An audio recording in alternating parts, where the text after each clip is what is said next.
Esta é mais uma produção da Federação Espírita Pernambucana, para você que curte podcasts. Queridos irmãos, prezadas irmãs, que a paz do Divino Mestre Jesus esteja entre nós.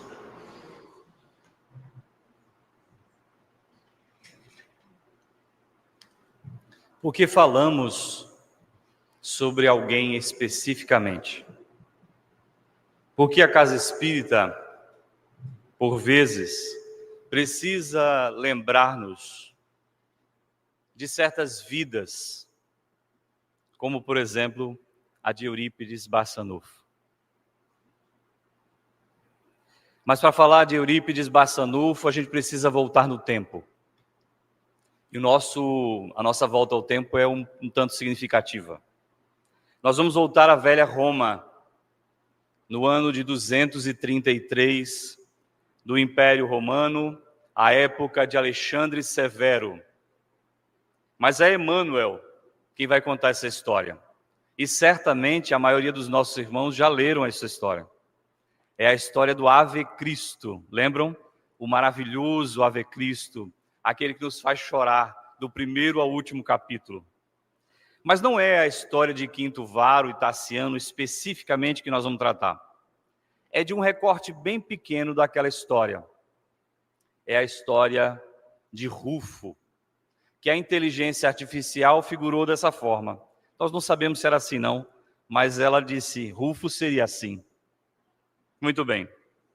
Era quase o final do ano 233, na que hoje é a cidade de Lyon. Não tem coincidência nisso não, é Lyon mesmo, a de Kardec. 233, havia Império Romano na cidade.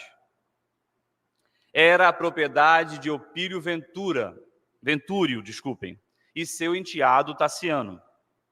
Tassiano ia casar-se e ia morar naquela propriedade rural. Para isso, como romano, decidiu mandar instalar uma bela estátua de Cibele, a mãe dos deuses, e um altar. Cibele é a Magna Mater, a grande mãe, a deusa associada à fertilidade, à maternidade e à natureza. Reúne então Tassiano todos os escravos. Lembram do trecho? Está lá no Ave Cristo.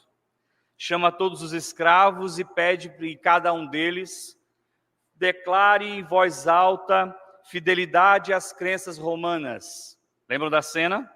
Eu vou repetir. Todos os escravos, um a um, reafirmavam aquela frase exigida, até que chega o escravo mais antigo, é Rufo.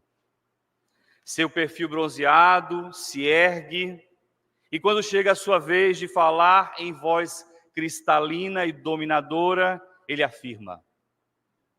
O rito era o mesmo, mas Rufo vai dizer assim, juro respeitar os imperadores que nos governam, mas eu sou cristão e nego os deuses de pedra, incapazes de corrigir a crueldade e o orgulho que nos oprime neste mundo. Imagina o burburinho da cena, amigos. Um escravo único se renega a declarar culto a Cibele. Ele é recordado da sua condição de escravo, é convidado a negar, abjura, Rufo, perante a mãe dos deuses, e nada o demove. Ele é escravo sim, ele diz. Escravo eu sou, mas eu sou cumpridor dos meus deveres, e o meu espírito é livre, diz Rufo. Por ordem do algoz, Rufo é ordenado a se despir, ajoelhar-se com as mãos para trás, e o chicote corta-lhe as costas. Por 3 vezes. Os vergões sangram, mas ele permanece firme. Sou cristão. Dada a sua persistência, o chicote o maltrata novamente, sem piedade dessa vez. Inúmeras chicotadas. E o seu corpo se transforma em uma ferida sangrenta.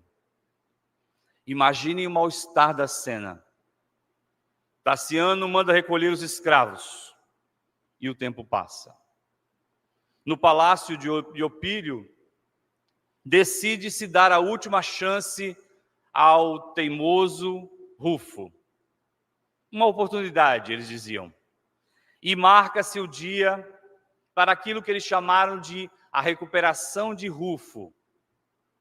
Ao mesmo tempo, eles chamam todos os escravos para ver a cena, era uma forma de disciplinar. Ao mesmo tempo que marcam a cena, eles pensam, e se ele permanecer na teimosia, o que faremos? Como iremos exterminar Rufus? Essa é a pergunta entre eles. O machado para decapitá-lo, sugere um, mas tem sempre um com ideias horripilantes piores. E alguém mais cruel sugere que ele seja amarrado no rabo de um cavalo e arrastado até a morte. É um quadro digno de festa daqueles tempos. E assim se decide. A esposa de Rufo, Dioclécia, as duas filhas, Rufília e Diônia, são trazidas. Elas desejam abraçar o esposo e o pai, mas são impedidas. A escolha é colocada para Rufo. Ou ele jura fidelidade aos deuses romanos, ou a esposa e as filhas seriam vendidas a um mercador, como escravas. O prisioneiro que sempre teve a cabeça erguida, ereta, abaixa o rosto em aflição. Ajoelha-se e pede compaixão. Invoca os tantos anos de fidelidade aos seus senhores. Ali ele nasceu, ali ele cresceu, ali ele trabalhara a vida inteira. Implora, mas Vetúrio permanece impassível. Nada o demove. Rufo então ergue de volta a fronte. Recupera a sanidade, diz Emmanuel. Olha para a esposa, estende os braços e a pequena de 4 anos, Diônia, se precipita na direção dele e diz: vem conosco, papai. Emmanuel diz: há ternura no olhar de Rufo. Ele estanca as lágrimas. Todos percebem a inabalável firmeza que o domina. Ele eleva os olhos para o céu e em prece íntima que brota dele, ele nada podia temer. Nem a ameaça de serem entregues à esposa e às filhas, nem a ameaça do flagicídio. Rufo responde então a Opílio: Senhor, os que vão morrer colocam-se à frente da verdade. Não tema a morte. Para mim, ela é libertação e vida. Realiza um discurso reafirmando sua fé em Deus, em Jesus Cristo. A família será vendida? Sim, ele sabe. Ele sofre por isso. Mas ele recorda todos os padecimentos que vai enfrentar e que já enfrentou. O chicote estala sobre o escravo. E sobre seus olhos, aos olhos daquele que está sofrendo sobre o chicote, Vetúrio conclui a venda da esposa e das filhas ao mercador. O potro bravio é trazido, o animal relincha, escoceia, enquanto Rufo é atado ao rabo do animal. O comprador de escravos aproxima-se de Rufo e sussurra algo no seu ouvido. Ele diz assim: tua família encontrará um lar em nossa casa, em Aquitânia. Morre em paz. Eu também sou cristão. Um sorriso estampa-se no rosto de Rufo, é o único sorriso do dia. Naquele dia de doloroso testemunho. O animal dispara, amigos. Entra no matagal próximo, arrastando aquela carga preciosa que vai sendo dilacerada pelo caminho. Mais tarde, mulheres piedosas da igreja foram recolher aqueles despojos. A morte de Rufo, qual a de tantos outros servidores fiéis, alimentou ainda mais a chama do idealismo santificante daqueles e de todos os tempos. Mas é preciso avançar o tempo. E eis Rufo novamente no mundo. É Sacramento.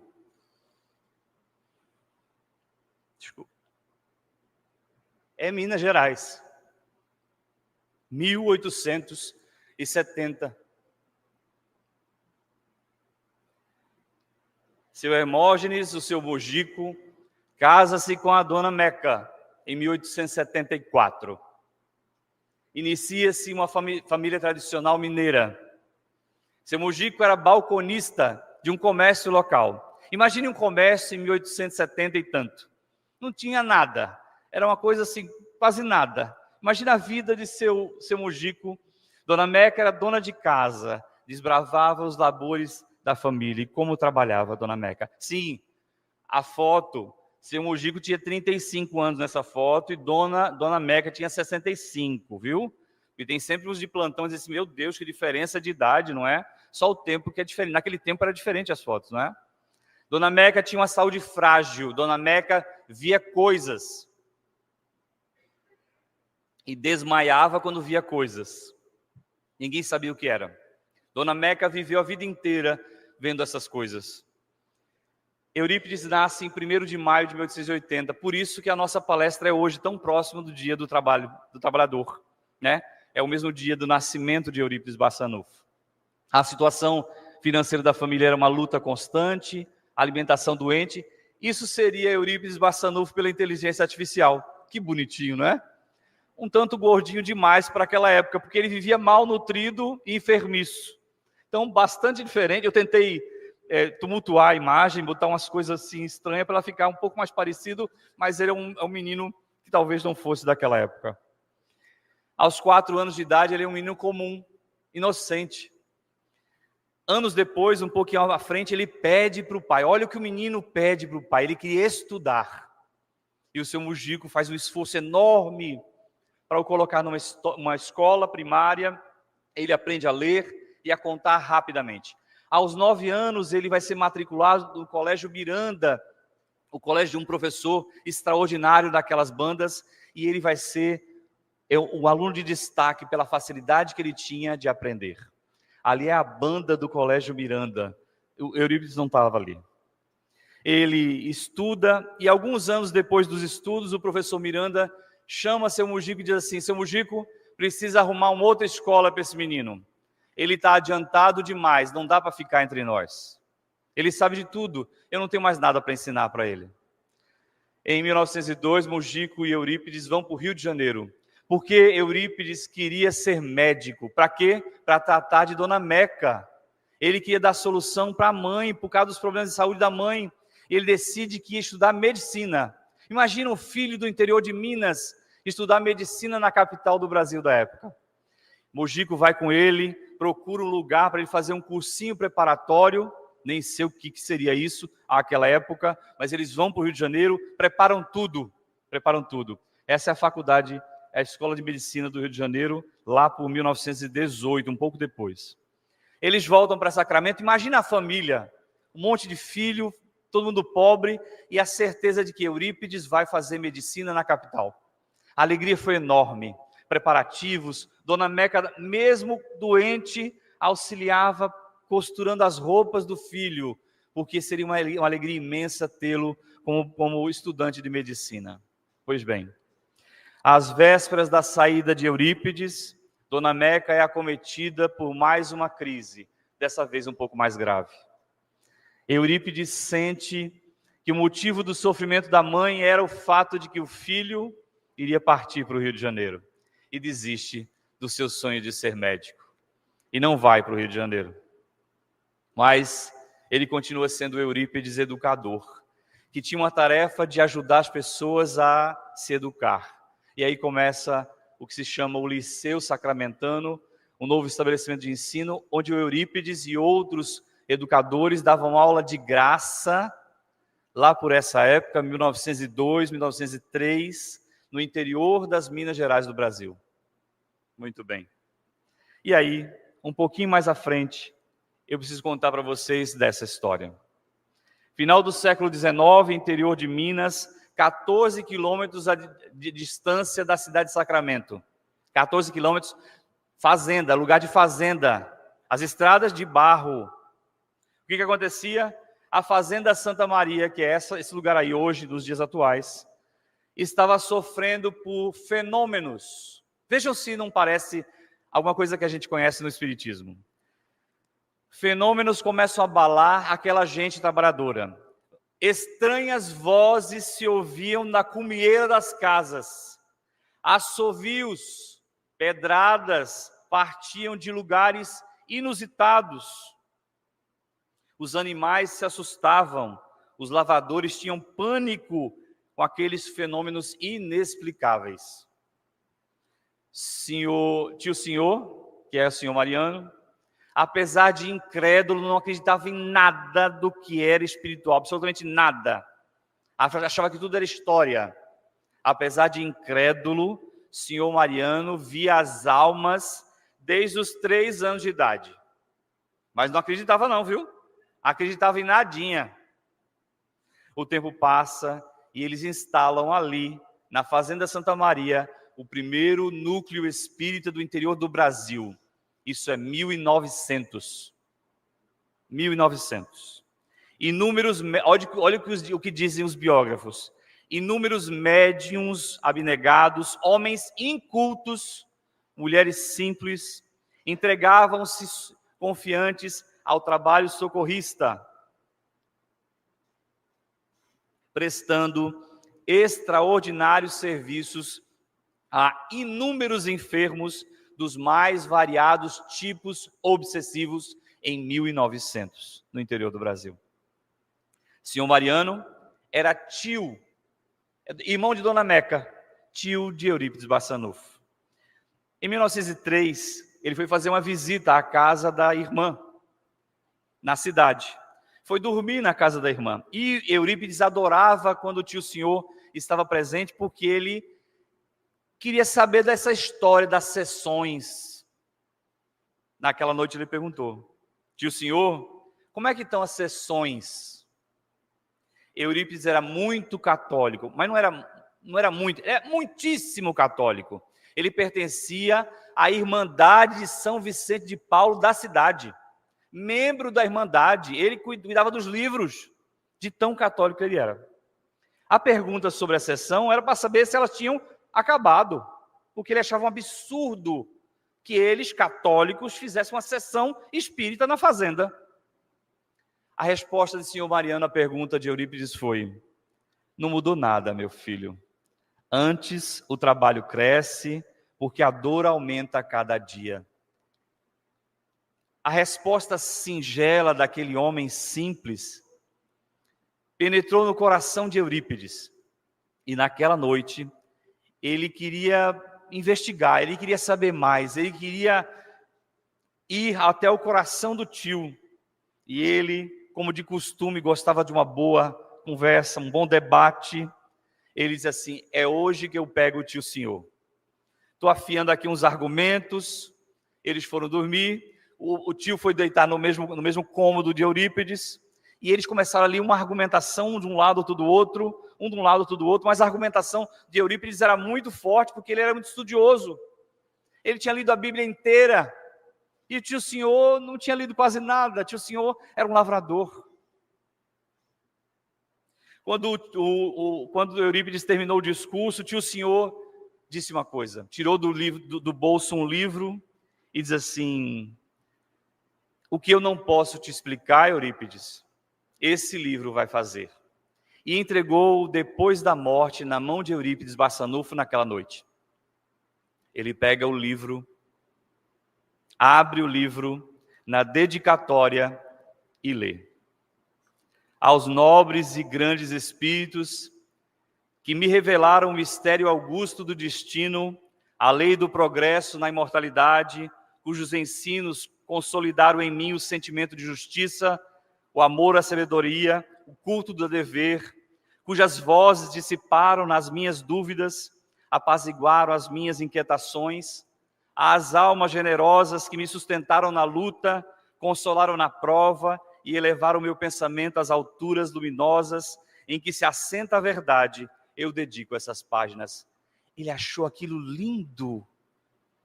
Como alguém pode dedicar às almas todo um caminho e ele decide ler o livro. Passa a noite inteira lendo o livro à luz de um lampião de querosene. Às vezes, o Mariano abriu o olho e viu o menino, o jovem, lendo o livro, avidamente. Ao iniciar do novo dia, o moço brinda o tio com uma exclamação lindíssima. Obrigado, meu tio. Isso é um monumento de literatura. Eurípides leu a noite inteira naquela noite memorável. 334 páginas repletas de interesse profundo. Ao longo daquele dia ele leu novamente. E as lições lhe caíram ao espírito. A segunda parte do livro fez Eurípides Barçanufo, católico até então, chorar as lágrimas. Era profundo demais aquilo tudo. Jamais sentira em autor algum a alta significação de amor e sabedoria de Deus. Jamais viu alguém cantando glórias à criação com tamanha profundidade e beleza. Muito bem. Avançando no tempo, era a sexta-feira da Paixão do ano de 1904. Eurípides decide ir com um amigo, sem avisar, à Fazenda Santa Maria. Ele quer fazer o quê? Ele quer ver de perto. Ele quer ver com os próprios olhos o que acontece na tal sessão. Ele é católico, viu? Mas ele está curioso. A fazenda, o grupo espírita, tinha lugares certos, porque sempre as mesmas pessoas que frequentavam. Mas os espíritos anteciparam e disseram, botem mais 2 cadeiras.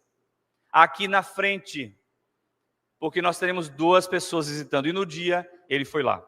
A sessão já tinha começado. E mandaram eles sentarem naquelas 2 cadeiras.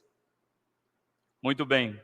Eles ficaram admirados, porque aqueles homens tão incultos eram responsabilizados por falar do Evangelho de Jesus.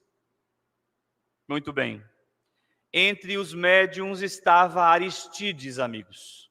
Aristides era aquele homem do campo, absolutamente analfabeto. E Eurípides conhecia Aristides. Ocorreu uma ideia a Eurípides Barçanufo naquele momento. Ele disse mentalmente, vou fazer um desafio. Mentalmente. E faz um pedido. Vejam o que ele pede mentalmente, amigos. Eu tudo compreendi na Bíblia, mas no meu entendimento está fechado para as bem-aventuranças. Eu não consigo entender as bem-aventurados os aflitos, bem-aventurados, eu não entendo. Aí ele diz assim, olha o desafio. Se é verdade que os espíritos se comunicam com os vivos, eu rogo que João Evangelista venha falar sobre as bem-aventuranças através de Aristides. Veja que dureza, minha gente. Olha que petulância dele. Não só pede para o Espírito vir, como pede para que se comunique pelo Aristides. Sabe por quê? Porque ele tinha certeza, Aristides não conhece as bem-aventuranças. Ele não entende. Alguns segundos depois dele ter pedido mentalmente, Aristides levanta e faz a mais extraordinária dissertação filosófica e doutrinária que jamais Eurípides Barçanufo ouviu na vida sobre o luminescente discurso de Jesus nas bem-aventuranças. Era impossível, diz Eurípides, que Arístides seja o autor daquele discurso. Ele era um homem simples, semi-analfabeto. A sua linguagem não ia àquela linguagem sublime que ouvira naquela tarde. O magnetismo poderoso daquela fala empolgaram todos até as lágrimas. Não podia ser Arístides. A alocução era clara, persuasiva, elucidava o problema do espírito nos quadros das causas e dos efeitos. Compreendia então o Sermão do Monte, e que no Sermão do Monte se resumia toda a doutrina do Cristo. E somente a lógica do Espiritismo podia levar àquele entendimento. Ao final da luminosa exposição, a entidade agradeceu, saudou a todos com a paz. E assinou aquela comunicação vibrante à psicofonia, João, o Evangelista.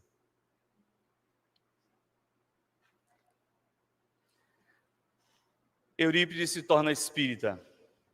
Numa sociedade tradicionalmente católica, o liceu sacramentano, cheio de gente que não era espírita, Eurípides decide que vai ensinar espiritismo num dia da semana. Vai inserir espiritismo para ensinar para os alunos um dia por semana. Deu certo isso? Claro que não. Todo mundo foi embora. Tiraram os alunos da escola. Os amigos abandonaram, porque, assim, o ensino do liceu era gratuito. Absolutamente gratuito. Os professores voluntários. Ele decidiu colocar espiritismo. Todo mundo foi embora. Pediram um prédio, porque eram tudo emprestado. O prédio era de um, o móvel era de outro. Todo mundo pediu tudo. Pediram um imóvel, pediram um móvel. Eurípides resolve manter corajosamente a escola funcionando. Reorganiza tudo, decide corajosamente, apesar dos filhos de muitos serem retirados. Ele estava quase abandonado no vazio da sala de aula e em silenciosa prece, ele sente vontade de escrever. Olha, amigos, o que foi escrito. Não feche as portas da escola. Apague da tabuleta a denominação Liceu Sacramentano, que é um resquício do orgulho humano. Em substituição, coloque o nome Colégio Allan Kardec. Ensine o Evangelho de meu filho às quartas-feiras e institua o curso de astronomia. Acobertarei o Colégio Allan Kardec sobre o manto de meu amor. Maria, serva do Senhor. No dia 31 de janeiro de 1907, nasce o Colégio Allan Kardec. O Colégio Allan Kardec foi um grande rincão de grandes trabalhos na educação daquele tempo, naqueles rincões do Brasil. Muito bem, tá aí, ó. Colégio Allan Kardec, 1913. Como é o Colégio Allan Kardec nos dias atuais? Ele funda, depois de se tornar espírita, depois de comunicações de doutrina. Sim, eu esqueci de falar. Quem se comunicava na Fazenda Santa Maria? Bezerra de Menezes. O próprio, né? O próprio. Tem muito Bezerra de Menezes por aí, mas naquele tempo era o próprio Bezerra de Menezes. Ele funda a Farmácia Espírita Esperança e Caridade, depois da conversão, e é o próprio Bezerra de Menezes que se manifesta por diferentes mecanismos para realizar o abençoado programa de assistência aos sofredores. Amigos, a mediunidade de Eurípides Barçanufo era de tal monta que o Bezerra se exprime pelas diversas possibilidades mediúnicas de Eurípides Barçanufo. Está aí, ó. Quando o médium se ressentia do desgaste de energias e os processos de intuição eram difíceis. Primeiro era a intuição.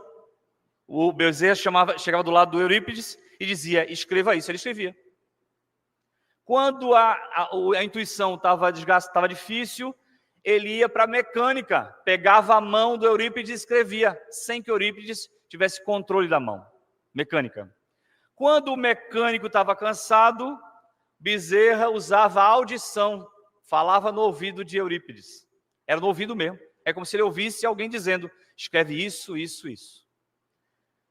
E ele ditava receitas e mais receitas. E, finalmente, quando o volume de receituário exigia mais rapidez, Bezerra de Menezes desdobrava, diante dos olhos espirituais do médium, uma tela branca, na qual apareciam todas as receitas necessárias. E ele copiava, como se estivesse copiando do quadro. Não é como os professores fazem com a gente? Às vezes ditam, às vezes mostram as várias formas da mediunidade de Eurípides. Como intérprete fiel de Bezerra, Eurípides atuava também como cirurgião e parteiro. Amigos, essa é uma história extraordinária. Eurípides está em sala de aula, dando aula, normal. Os meninos ali, ele em sala de aula, de repente, Eurípides dorme. Como a gente dizia que é dormir, né? É dormir não, está em transe. Ele de repente entra em transe, alguns minutos depois, não é hora, minutos depois, ele volta ao estado normal. Quando ele volta, sim, esse estado era uma das mais extraordinárias mediunidades dele, ele desdobrava-se e fazia bicorporeidade, o corpo estava ali e ele se fazia ver e tocar em outro lugar. Num desses momentos, voltando para o estado de vigília, ele diz assim para os alunos, meninos, o seu fulano está subindo as escadas, vai bater a porta, vocês levantem-se, cumprimentem, porque o filho dele nasceu. Eu acabei de fazer o parto da esposa dele lá na fazenda tal. Os meninos estavam super acostumados com isso, viu?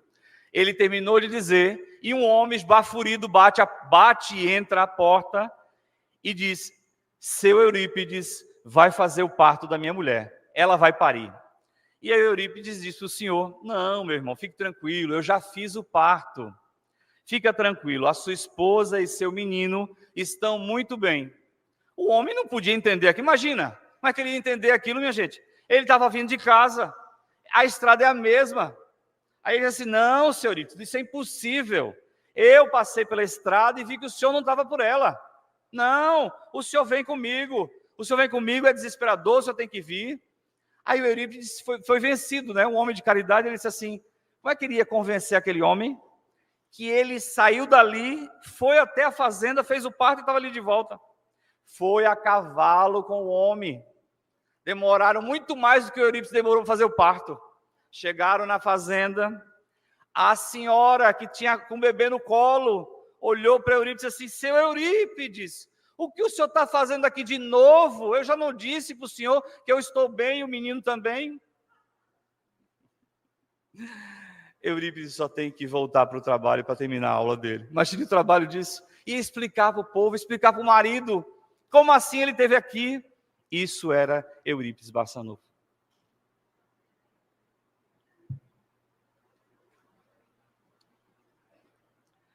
Começava Eurípides Barçanufo, o apostolado da mediunidade, e observava-se, ele mesmo se observava fora do corpo. Era um admirável estado de desdobramento. Eurípides volitava. Ele tinha consciência desse ato. Embora inquieto, como que arrastado pela vontade de alguém, num tovelinho de amor, ele subia sempre. Queria parar, queria descer, voltar para o corpo, mas ele não conseguia, como se uma mão superior, braços intangíveis, conduzissem aquela sublime excursão. Respirava um outro ambiente.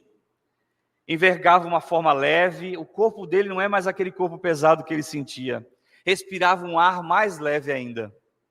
Viajou à maneira de um pássaro, até que ele se reconheceu numa campina, uma campina verdejante. Reparava aquela paisagem e aí ele observou, naquela paisagem, um homem que meditava envolvido por uma doce luz. Como que magnetizado pelo desconhecido, ele se aproximou. Houve, porém, um momento que ele ficou trêmulo. algo dizia no íntimo que ele não podia avançar um pouco mais, ele não podia avançar.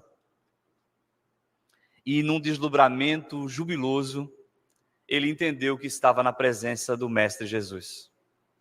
Baixou a cabeça, esmagado pela honra imprevista, ficou em silêncio, sentindo-se como um intruso, incapaz de voltar ou seguir adiante. Recordou-se das lições do Mestre, dos seus tempos no mundo, das homenagens prestadas a ele nos altares, na ciência, na arte. Entendia também o quanto era ofuscado aquele momento pelo encontro inusitado que ocorria.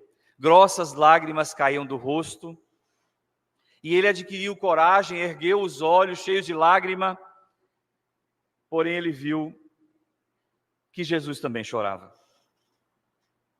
Ele queria fazer alguma coisa, como o mestre dele estava ali chorando, o que ele podia fazer para que o pranto do Cristo parasse? Queria afagar as mãos dele ou se jogar aos seus pés. Recordou a quantidade de sofrimentos que aquele homem havia sofrido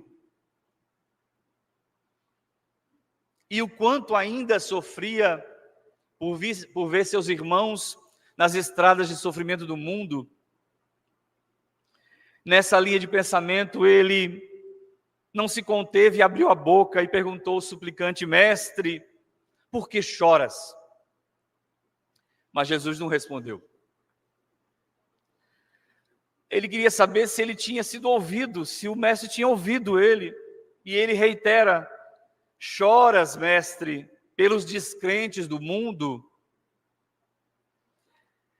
E muito elevado para aquele momento precioso, ele notou que Jesus lhe correspondia ao olhar.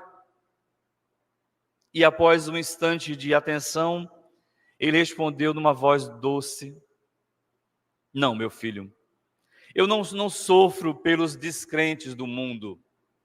Esses merecem o nosso amor. Eu choro por todos aqueles que conhecem o Evangelho, mas não o praticam.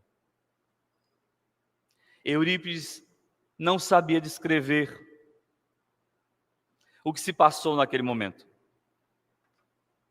Como se caísse em profunda sombra ante a dor que aquela resposta lhe trouxera. E aí ele desceu até acordar em seu corpo de carne. Era madrugada. Ele levanta-se e não dorme mais.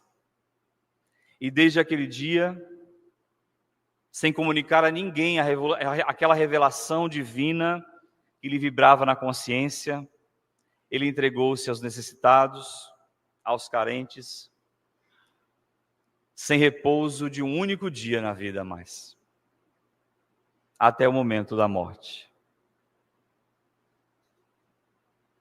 A gripe espanhola chega no Brasil em 1918 e mata milhares de pessoas. A epidemia alastrou-se assustadoramente também por Sacramento e pelas vizinhanças. Eurípides e os colaboradores se dedicavam a cuidar dos enfermos, inúmeros, incontáveis. No comecinho do mês de outubro, ele reúne os familiares e diz: sonhei essa noite que uma grande pedra caía sobre o colégio Allan Kardec, no dia 1º de novembro. E ele disse para os familiares: esse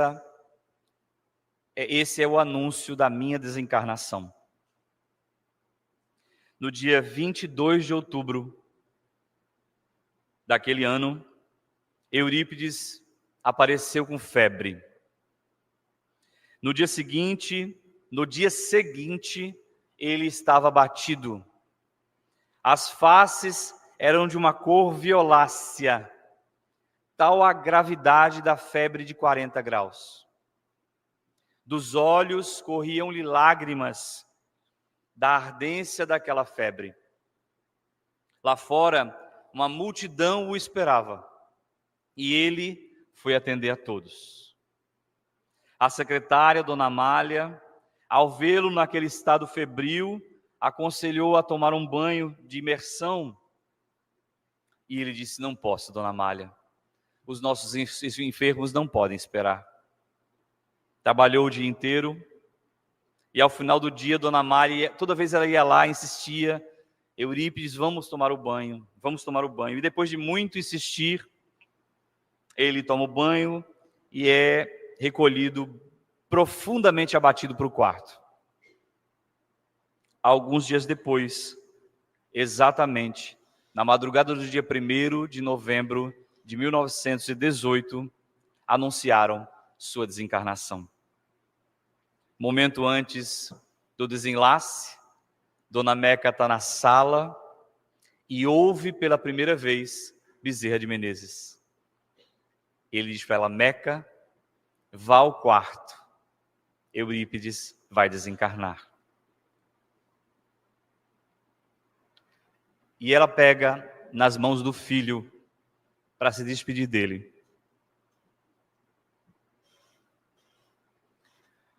Na esfera superior, a missão de Eurípides continua, em cumprimento à promessa de seguir ao lado dos companheiros retardatários até a suprema vitória espiritual. Mas é Manuel Filomeno de Miranda que vai nos dar uma notícia extraordinária já há algum tempo. No livro Tormentos da Obsessão, ele escreve: no Hospital Esperança, na esfera espiritual, encontram-se internados inúmeros irmãos, falidos e comprometidos com seu próximo, em lamentáveis estados de perturbação, após haverem abandonado os compromissos nobres que substituíram pela alucinação, pelo transtorno moral que se permitiram. Essa é a apresentação do Hospital Esperança.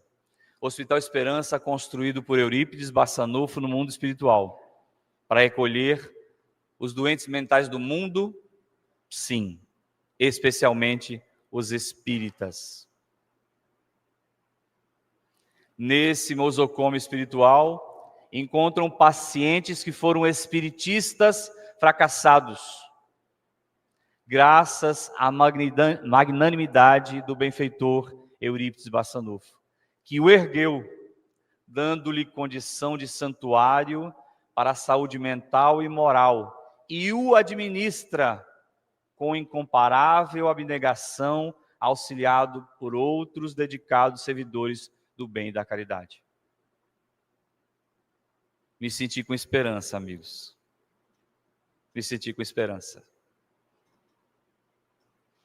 Guiado, graças aos esforços desse eminente espírito, na década de 30 e 40, aquele sanatório passou a recolher, desde então, as vítimas da própria incúria, tornando-se um laboratório vivo e pulsante para a análise profunda das alienações espirituais.